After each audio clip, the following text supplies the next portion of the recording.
sẽ làm để đi nhảy ô bố nhé. Rồi vừa chơi này đi rồi. Ví dụ như là cứ đẩy này sẽ nhảy lên trên đấy, nhặt ít đẩy tơ giấy rồi, sau là vẫn đến vào sân.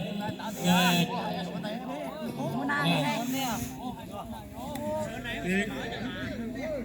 cứ chơi lên nó thật từ táo về.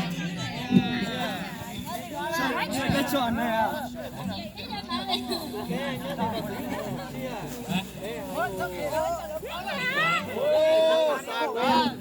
Còn đá vậy đó tao. Thật cho lịch xa cho tao là dê chứ. Nè.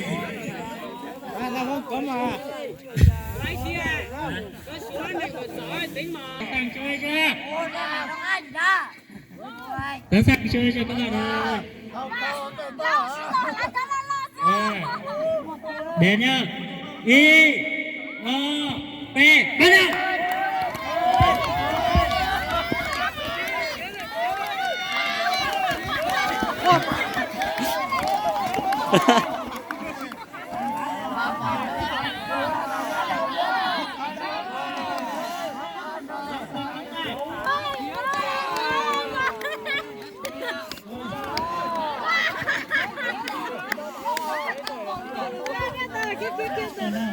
Của hai mình rồi à.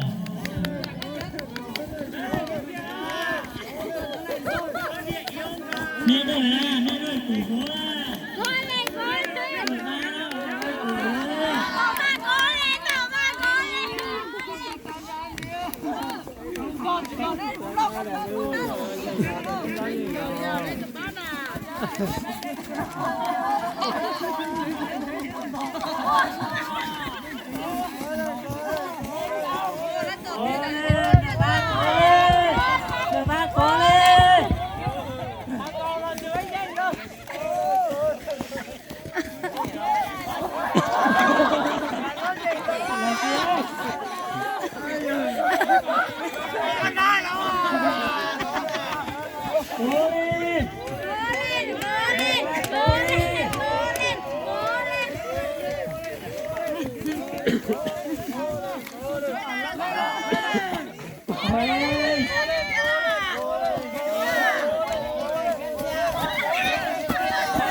Mà chặt trịp con ấy ư.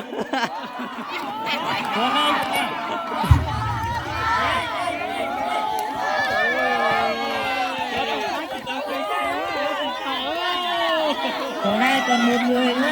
Còn hai còn một nữa.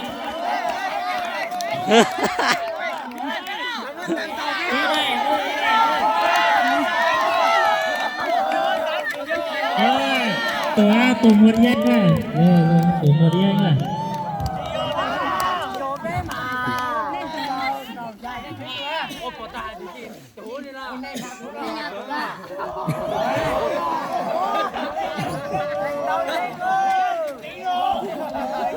Nay thì tụi ta chỉ chú ta chỉ hai đứa.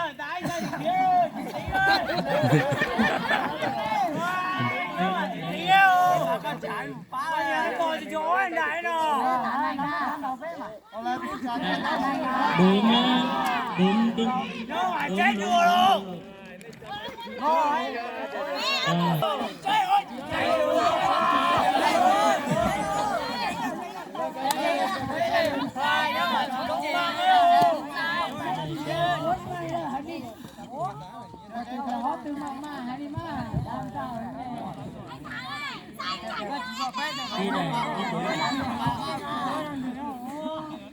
Tôi làm được từ khỏi chỉ lo này tôi làm được rồi.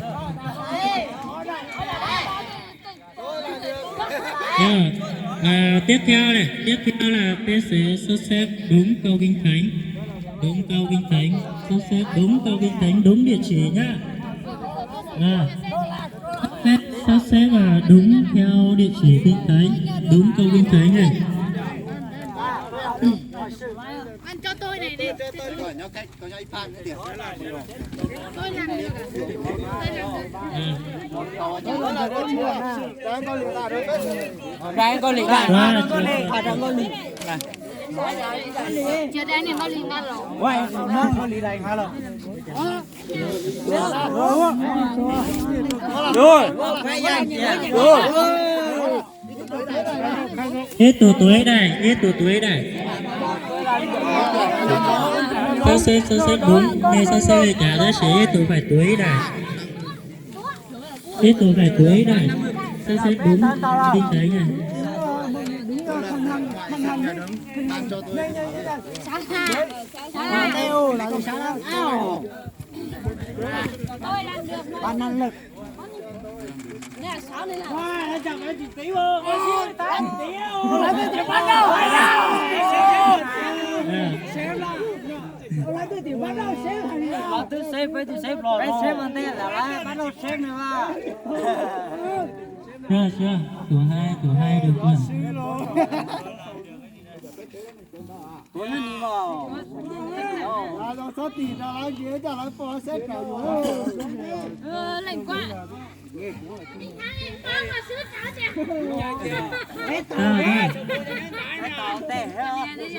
Nó cũng là chuyện đại chuyện qua là chuyện đó. Quá đâu. Nó là chuyện đó.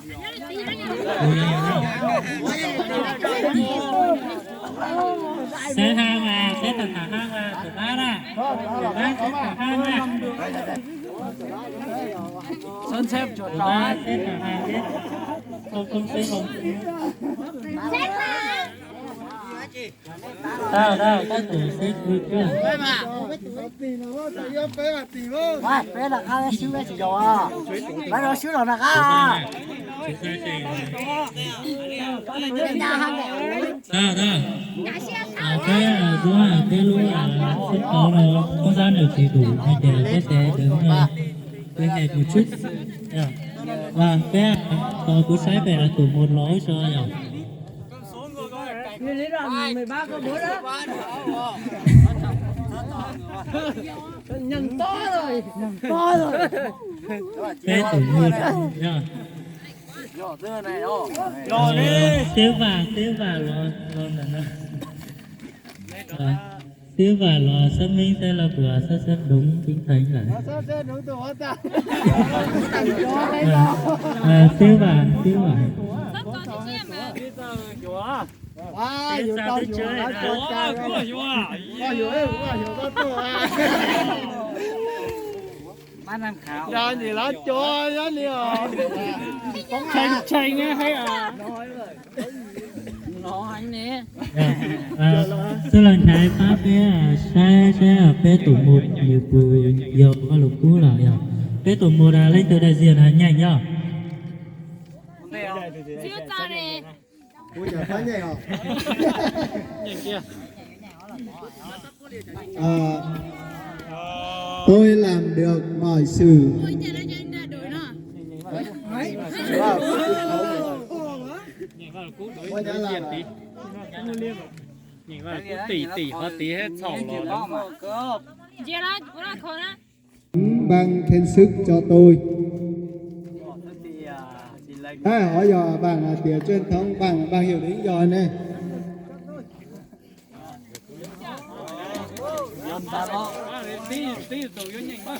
Thấy hả? Thấy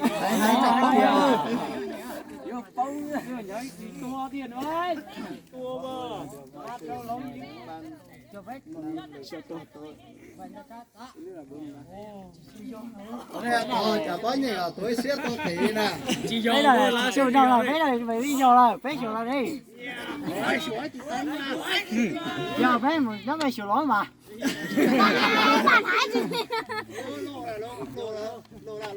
Nhiều lo bé. Giờ tụi này cho nhảy cứ chờ. Bắt là ra. Bởi vì cái tuổi cái chỉ giả liệu và chỉ số lượng được tu in tu là nó này. Này cho tu thì nó tu đó.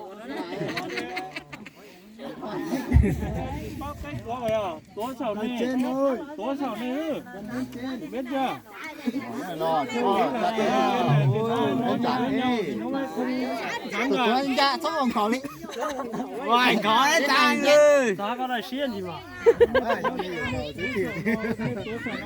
Mà bé bây giờ đó ra tôi chơi nó sẽ của bé để suy nhỏ bé tao bé lúc này chỉ lần đầu bé lúc nào lúc rồi thì sẽ giờ lần đầu với sự nhiệt của bé tụi bé sẽ